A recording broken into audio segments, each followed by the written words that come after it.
내가 찬양하는 하나님이여 잠잠하지 마옵소서. 그들이 악한 입과 거짓된 입을 열어 나를 치며 속이는 혀로 내게 말하며 또 미워하는 말로 나를 두르고 까닭없이 나를 공격하였음이니이다. 나는 사랑하나 그들은 도리어 나를 대적하니 나는 기도할 뿐이라.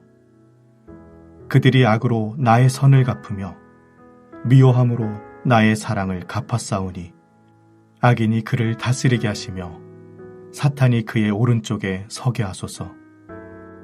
그가 심판을 받을 때에 죄인이 되어 나오게 하시며 그의 기도가 죄로 변하게 하시며 그의 연수를 짧게 하시며 그의 직분을 타인이 빼앗게 하시며 그의 자녀는 고아가 되고 그의 아내는 과부가 되며 그의 자녀들은 유리하며 구걸하고 그들의 황폐한 집을 떠나 빌어먹게 하소서. 고리대금하는 자가 그의 소유를 다 빼앗게 하시며 그가 수거한 것을 낯선 사람이 탈취하게 하시며 그에게 인애를 베풀 자가 없게 하시며 그의 고아에게 은혜를 베풀 자도 없게 하시며 그의 자손이 끊어지게 하시며 후대에 그들의 이름이 지워지게 하소서. 여호와는 그의 조상들의 죄악을 기억하시며 그의 어머니의 죄를 지워버리지 마시고 그 죄악을 항상 여호와 앞에 있게 하사 그들의 기억을 땅에서 끊으소서. 시편 109편은 원수들로 인하여 고통을 받았던 다윗이 그들이 행하는 악에 대하여 하나님께 고발하며 그들을 심판해 주시기를 간절히 기도하는 내용입니다. 2절을 보면 다윗의 원수들은 악한 입과 거짓된 입, 속이는 혀, 미워하는 말들로 공격하는 자들입니다. 이들은 다윗에게 말로서 심하게 공격하고 있습니다. 18절에서는 그들은 저주하기를 옷 입듯 하는 자들이라고 하고 있으며 20절에서는 악담하는 자들로 소개되어 있습니다. 이들이 왜 다윗에게 이처럼 악한 말로 대적할까요? 다윗은 그들이 까닭없이 자기를 공격하였다고 말합니다. 그들은 다윗과 전혀 이해관계가 없는 자들입니다. 다윗이 그 어떤 잘못을 그들에게 행한 적이 없는 것입니다. 오히려 다윗은 그들을 사랑하였으며 선으로 대하였습니다. 그런데도 그들은 이유도 없이 대적하고 악과 미움으로 다윗을 대하고 있다는 것입니다. 그러므로 다윗의 마음은 어떠하겠습니까? 너무나 억울하고 분통이 터질 수밖에 없습니다. 쉽게 말해 그들은 거짓말로 사람을 억울하게 죽이고 있는 상황입니다. 이들이 이렇게 공격하니까 한순간에 아무 잘못도 없는 사람이 완전히 죄인으로 취급받고 있습니다. 이 얼마나 억울하고 괴로운 일입니까? 다윗이 경험하는 이와 같은 분노와 억울함은 하나님의 공의가 없기 때문에 일어난 일이 아니라 악한 자가 자신들의 이익을 위해 이와 같은 일을 함으로써 일어난 일입니다. 세상에 죄가 가득한 이상 이와 같이 어려운 자가 죄인으로 뒤집어지는 일은 얼마든지 일어나는 것입니다. 저와 여러분이 이와 같은 일을 만났다면 어떻게 하시겠습니까? 아마도 우리는 서너 가지 방법들 중에 하나를 택하여 행동할 것입니다. 당장 만나서 서로 싸우든지 아니면 그들에게 복수를 하든지 혹은 법에 호소하는 일을 할 것입니다. 그러나 다윗은 그렇게 하지 않고 있습니다. 1절을 보면 다윗은 내가 찬양하는 하나님이여 잠잠하지 마옵소서 라고 먼저 기도합니다. 솔직히 이런 다윗을 보면 이것은 다윗에게 전혀 어울리지 않는 모습입니다. 다윗은 왕이며 또 군대를 지휘하는 장군으로서 그의 용기와 전투 능력, 지휘하는 능력은 매우 탁월합니다. 다윗은 모든 전쟁에서 승리를 할 만큼 대단한 사람입니다. 그러니 누군가와 싸우는 일에 있어서 절대로 두려워할 사람이 아니며 질 사람도 아닌 것입니다. 다윗이 가진 권력과 힘, 지혜와 용기만으로 이런 사람들은 한 번에 처리할 수 있습니다. 그런데도 다윗은 기도로 이 문제를 풀려고 합니다. 우리가 생각하기에 기도는 사실 힘없는 사람이 최후에 하는 방법처럼 보입니다. 의지할 곳이 없으니 하나님에게 와서 하소연하는 것이 기도처럼 보이기 때문입니다.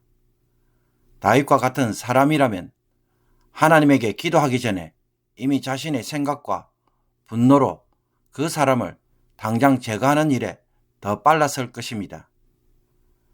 회사에서 일하는 종업원들 가운데 사장인 나에 대해 뒤에서 근거도 없이 욕을 하는 사람이 있다면 여러분은 어떻게 하시겠습니까? 있지도 않는 이야기를 하고 사실을 왜곡해서 전하고 다른 사람들이 전한 말을 자기 나름대로 해석해서 다르게 전달하면 어떻게 됩니까? 내가 나서서 일일이 해명하자니 구질구질하게 보이고 유치해 보입니다. 그렇다고 말을 안 하려고 하니 너무 억울합니다. 그러므로 이런 일을 만나면 핑곗거리를 찾아서 당장 해고해 버리는 것이 제일 쉬운 방법일 것입니다. 기도하거나 기다릴 필요가 어디에 있습니까? 그냥 내일부터 일하러 오지 말라고 말하면 속이 시원합니다. 그런데도 다윗은 가장 쉬운 방법이 아닌 가장 어려운 방법으로 이 일을 풀어가고 있습니다.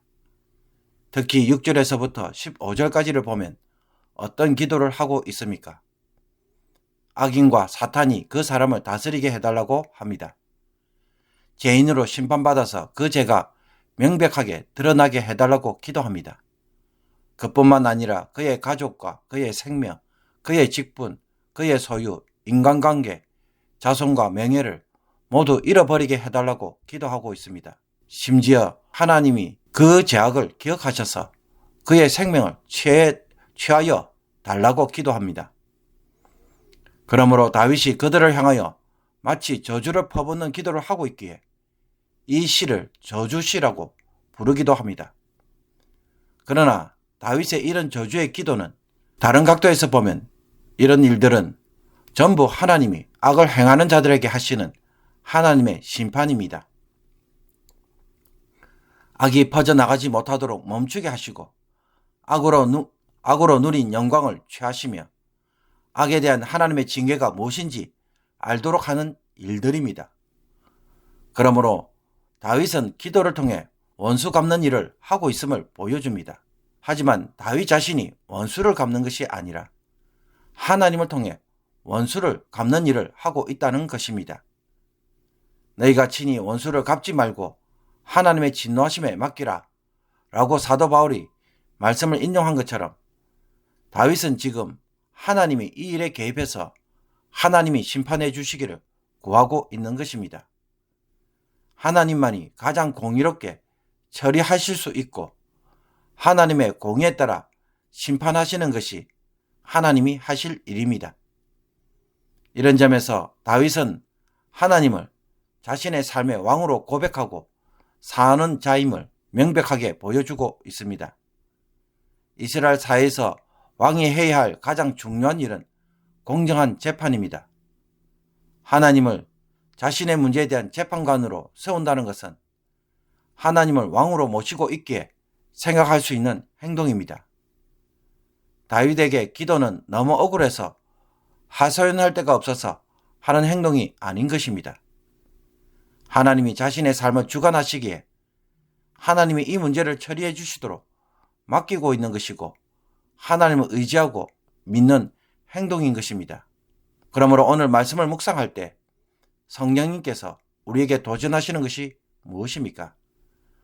자신의 힘으로는 할 수 있는 것이 아무것도 없으니 최후의 수단으로 기도를 하는 것이 아니라 내 삶은 하나님의 것이기에 하나님의 방법으로 풀어가도록 간구하는 것이 기도라는 것을 기억할 수 있기를 원합니다. 다윗은 자신의 생명은 하나님의 것으로 고백하고 하나님을 위한 삶을 살기로 평생 소원했던 사람입니다. 이스라엘의 위대한 왕이 되고자 했던 자가 아니라 하나님의 궁전에 문지기로 있는 것이 더 간절히 소원했던 사람입니다. 이런 다윗이기에 정말 다윗에게 중요한 문제는 그의 억울함이 아니었고 이 속에서 하나님의 은혜와 방법으로 사는 것이 더 중요하였습니다. 사랑하는 성도 여러분, 억울한 일을 당하였을 때 여러분의 초점은 억울함, 분노, 복수입니까? 아니면 이 속에서 하나님의 은혜와 방법으로 풀어가는 것이 더 중요하고 관심을 가지고 있습니까? 이런 일을 만나면 나는 어떻게 풀어가는 사람인지 다시 한번 말씀을 통해 지혜와 은혜를 누리기를 원합니다. 복수심에 사로잡혀 기도하고 복수심에 잠을 자지 못하고 복수심에 결국에는 자기 방법으로 해결함으로 마음의 평안을 얻으려고 하는 것은 없습니까? 이제는 나의 방법이 아니라 하나님의 은혜와 방법으로 풀어가는 성도의 삶이 되기를 원합니다. 다윗의 기도를 통하여 이것을 배워가는 하나님의 사람이 되기를 주님의 이름으로 축복합니다. 기도드리겠습니다. 나의 생명의 주인이신 하나님, 예수 그리스도로 인하여 주어진 이 새 생명이 나의 것이 아님을 원수와 억울한 일들을 통해 고백하는 사건이 되게 하여 주옵소서. 이제는 나의 방법이 아닌 하나님의 은혜와 방법으로 살아가는 자들이 되게 하여 주옵소서. 하나님 나라의 새로운 삶의 원리를 배워감으로 이 세상에서 하나님 나라의 가치를 드러내며 하나님이 왕되심을 세상에 드러내는 진실한 하나님의 백성들이 되게 하여 주시옵소서. 예수 그리스도의 이름으로 기도하옵나이다. 아멘.